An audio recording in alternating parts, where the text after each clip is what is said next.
క్రికెట్కి రాజకీయాలకి చాలా దగ్గర సంబంధం ఉంది. ఒక క్రికెటర్ బరిలోకి దిగిన తర్వాత, గ్రౌండ్లోకి దిగిన తర్వాత బాల్స్ని ఎలా ఆడతాడు, ఎలాంటి బాల్స్ని ఫోర్స్ కొడతాడు, ఎలాంటి బాల్స్ని డిఫెన్స్ ఆడతాడు అన్న దాని మీద ఎక్కువ కాలం పాటు క్రీజులో నిలబడే అవకాశం ఉంటుంది. అదేవిధంగా రాజకీయ నాయకుడు కూడా ప్రతిపక్షం లేకపోతే రాజకీయ శత్రుపక్షం వేసే బాల్స్కి ఎలా ఆడతాడు, ఏ బాల్ని డిఫెన్స్ ఆడతాడు, ఏ బాల్ని ఫోర్ కొడతాడు, ఏ బాల్ని సిక్స్ కొడతాడు అన్న దాని మీద భవితవ్యం ఆధారపడి ఉంటుంది.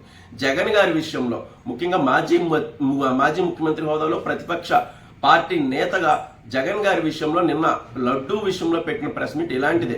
డిఫెన్స్ కూడా ఆడలేక చతికలు పడిన జగన్ గా అయితే మిగిలిపోయారు. పూర్తిగా డిఫెన్స్ ఆడకపోయినా పర్వాలేదు, ఆయన వికెట్ని ఆయనే తన్నేసుకుని హిట్ వికెట్ అయిపోయేలాగైతే ప్రెస్ మీట్ సాగింది. పూర్తి స్థాయిలో జాతీయ స్థాయిలో వెంకటేశ్వర స్వామి లడ్డు విషయంలో ఒక జంతువుల కొవ్వును వినియోగించారు అన్న ఆరోపణలు వచ్చిన నేపథ్యంలో అది వైసీపీ హయాంలో ముఖ్యంగా జగన్ గారు ముఖ్యమంత్రిగా ఉన్న నేపథ్యంలో ఆ యొక్క శాంపిల్స్ని తీసాం. అప్పట్లోనే ఆవు నెయ్యి స్థానంలో జంతువుల కొవ్వును వాడారన్న కీలకమైన ఆరోపణలు, కొన్ని కోట్ల మంది మనోభావాలకు సంబంధించిన ఆరోపణలు, పూర్తిగా రాజకీయాలను మార్చేసే ఆరోపణలు వచ్చినప్పుడు జగన్ గారు స్పందించిన తీరు అత్యంత పేలవంగా ఉంది.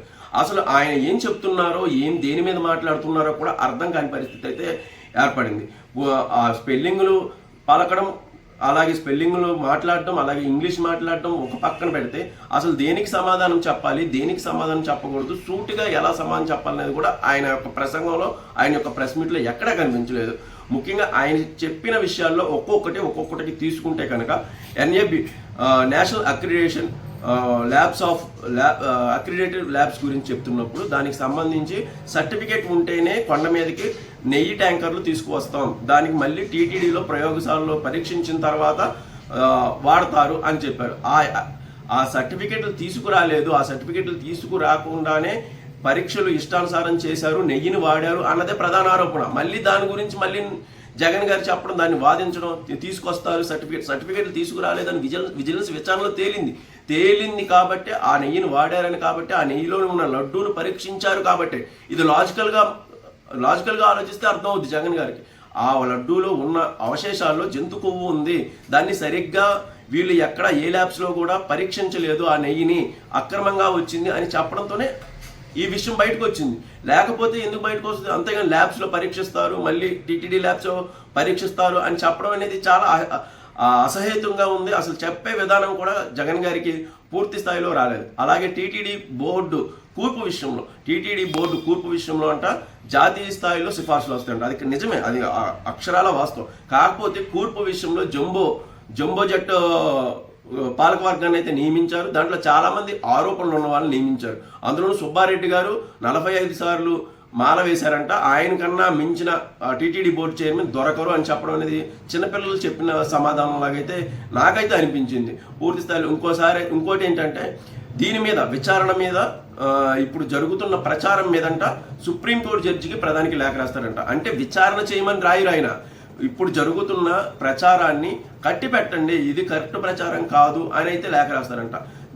ప్రచారాన్ని కట్టిపెట్టమని లేఖ రాయడం ఏంటో, సుప్రీంకోర్టు జడ్జి వరకు వెళ్ళడం ఏంటో, ప్రధానికి లేఖ రాయడం ఏంటో ఆయనకే తెలియాలి. అలాగే ఇప్పుడు శాంపిల్స్ తీసుకున్నవి జూలై మాసంలో తీసుకున్నారు, 12వ తారీఖున తీసుకున్నారు, 18వ తారీఖున అయితే పరీక్ష రిపోర్ట్స్ వచ్చినాయి. దానికి సంబంధించి ముఖ్యమంత్రిగా చంద్రబాబు నాయుడు గారే ఉన్నారు అని చెప్పడం, ఇది ఇంకో బ్లండర్ మిస్టేక్. ఎట్లా అంటే, ఇప్పుడు తీసుకున్న శాంపిల్స్లో ఉన్న చెన్నైకి చెందిన కంపెనీ తీసుకొచ్చిన నెయ్యిలోనే కల్తీ ఉందని అయితే తేలింది. అంటే ఈ కంపెనీ ఎప్పుడు వచ్చింది? మార్చిలో దీనికి టెండర్లు ఇచ్చారు. దానికి టెండర్లకు సంబంధించి జూలై వరకు దానికి గడువు మాసం ఉంది. సో జూలై తర్వాత నందిని నెయ్యి వచ్చింది. అంటే కూటమి ప్రభుత్వం వచ్చిన తర్వాత నందిని నెయ్యి వచ్చింది. ఆ చెన్నైకి చెందిన కంపెనీ తీసుకొచ్చిన నెయ్యిలోనే కల్తీ ఉందని చెప్పడం, అది మార్చిలో కన్ఫర్మ్ అయింది. అంటే జగన్ గారు ఉన్న అప్పటి ప్రభుత్వంలోనే కన్ఫర్మ్ అయిందని చెప్పడం కూడా ఇది గుర్తించాల్సిన విషయం. అంటే దీన్ని దాపరికం, అంటే ముఖ్యమంత్రి హోదాలో అప్పుడు చంద్రబాబు గారే ఉన్నారని తోచేసే కుట్ర. అంతేగాని దీని మీద పూర్తి స్థాయి సమాధానం చెప్పే విషయాలు అయితే ఎక్కడా కూడా జరగలేదు. ఇంకోటి, ఈ మొత్తం విషయంలో జాతీయ మీడియాను పూర్తి స్థాయిలో తిట్టారు ఆయన. జాతీయ స్థాయి మీడియా నిజాలు తెలుసుకోకుండా ఇష్టానుసారం వార్తలు వేస్తోందని ఇంకో మాట చెప్పారు. జాతీయ స్థాయి మీడియా అంటే చాలా చిన్న విలేకరులు, లేకపోతే అసలు చదువురాని విలేకరులు అలా ఏమి ఉండరు. చాలా జాతీయ స్థాయిలో పేరెనిక్ గన విలేకరులు ఉంటారు. కీలకమైన ఆధారాలు అలాగే టెస్ట్ రిపోర్ట్స్ అందరికీ సర్క్యులేట్ అయినాయి. ఆ టెస్ట్ రిపోర్ట్స్ని బట్టే వాళ్ళు జాతీయ స్థాయిలో పూర్తి స్థాయిలో ఈ వార్తా కథనాలు అయితే వేశారు. జాతీయ స్థాయి మీడియాని అయితే తిట్టడం ఏంటో నాకు అర్థం కాలేదు. ఇదేం వ్యూహమో లేకపోతే ఇదేం రాజకీయమో కూడా నాకైతే అర్థం కాలేదు. చంద్రబాబు నాయుడు గారిని ఇష్టానుసారం బూతులు తిట్టారు.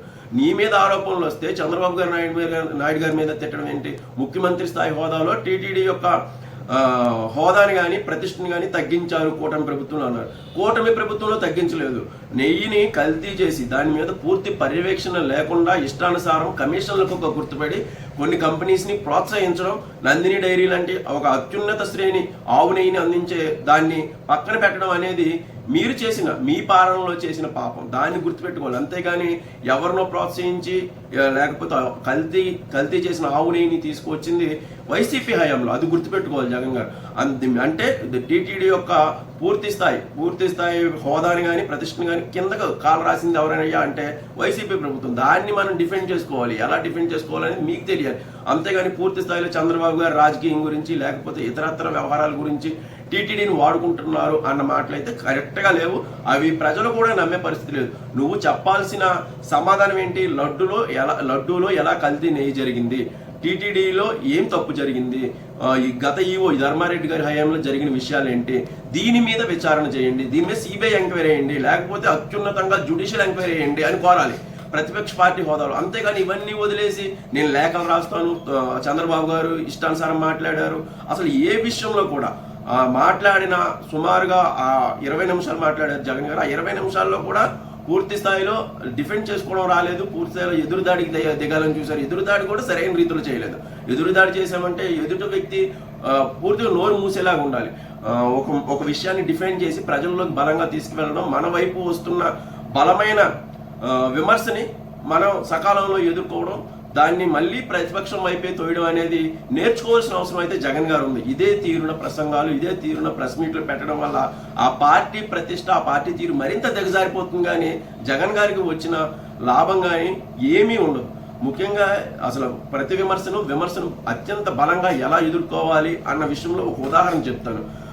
జగన్ గారి మీద ఎన్నికల ప్రచారంలో విజయవాడలో రాయిపడిన సమయంలో దాన్ని వైసీపీ పార్టీ తమకు అనుకూలంగా సింపతి పొందడానికి అయితే ప్రయత్నిస్తున్న సమయంలో దాన్ని తెనాలి వారాహి సభలో పవన్ కళ్యాణ్ గారు పూర్తి స్థాయిలో తిప్పికొట్టారు. ఎంతంటే ప్రజల్లో ఒక రెవల్యూషన్ వచ్చేలా, జగన్ నీ మీద పడితేనే రాయా, ఇతరుల వ్యక్తుల మీద పడితే రాళ్లు కాదా, జగన్ రాష్ట్రంలో నీ పాలనలో జరుగుతున్న దాష్టికాలు ఇవి, నీ పాలనలో జరుగుతున్న దుర్మార్గాలు ఇవి అని పూర్తి స్థాయిలో తిప్పికొట్టడంలో కానీ, ప్రజల్ని మోటివేట్ చేయడంలో కానీ, చైతన్యం చేయడంలో కానీ పవన్ కళ్యాణ్ గారు 100కి 200% సక్సెస్ అయ్యారు ఆ సమయంలో.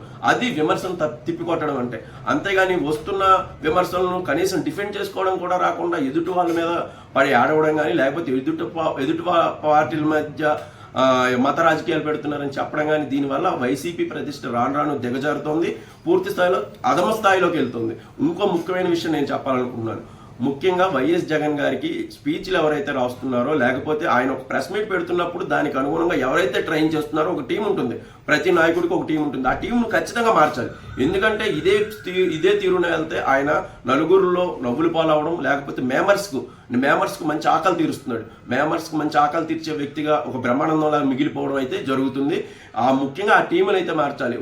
ఒక విషయం మీద మనం ప్రెస్ మీట్ పెడుతున్నాం, ఒక బహిరంగ సభ పెడుతున్నాం, ఇంట్రడ్యూస్ అవుతున్నాం ప్రజలతో అన్నప్పుడు దాని మీద ఆ నాయకుడికి ఆ ముందు రోజైనా పూర్తిగా ఒక ట్రైనింగ్ సెషన్ లాంటిదైనా ఇవ్వాలి. లేకపోతే ఆ చెప్పే విషయాలైనా ఆయన ఎలా చెప్పగలరు అనే దాన్ని పూర్తిగా పరిశీలించిన తర్వాత ఆ టీం అయితే జగన్ గారికి దాని ద్వారా ఫీడింగ్ ఇవ్వడం అయితే మంచిది. అంతేగాని ఇష్టానుసారం ప్రజల్లోకి వచ్చి ప్రజలకు సంబంధించిన విషయాలు చెబుతున్నప్పుడు, ప్రజలకి అనుసంధానం అయ్యే విషయాలు చెబుతున్నప్పుడు, ముఖ్యంగా వెంకటేశ్వర స్వామి లడ్డూలో కల్తీ జరిగిందని జాతీయ స్థాయిలో దేశమంతా గగ్గోలు పెడుతున్నప్పుడు జగన్ గారు చెప్పిన యొక్క కారణాలు చాలా చండాలంగా ఉన్నాయి. ఆ పార్టీ యొక్క పరిస్థితి ఇదే తీరున వెళ్తే పూర్తిగా గోవిందా అయిపోయే అవకాశం అయితే కనిపిస్తోంది. Thank you.